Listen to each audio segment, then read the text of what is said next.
This is German millet. This particular one is golden German millet. There's several different types, all what we would call in the foxtail millet family.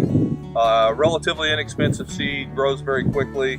Is a fairly common choice for hay because it has good regrowth ability. It does put on a seed head that looks very similar to foxtail.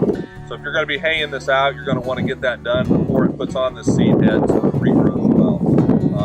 It's a good grazer, but you have to be on it early. You can't let it go to seed before you graze. So for a short duration hay millet or quick grazing, the German is a pretty good choice. One attribute of this compared to sorghum sedan or pearl millet is you can see how fine the stems are.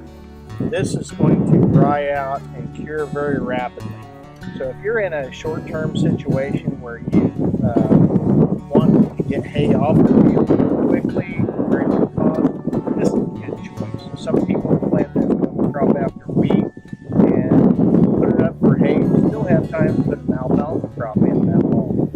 And again, remember, all millets are going to not have the prussic acid issue that sorghums do. So if it's something that you're going to be grazing, particularly around the time of the first frost, the millets will not have the prussic acid concern that sorghums do.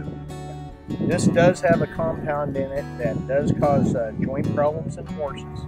So if you have horses, I would stay away from the foxtail millets.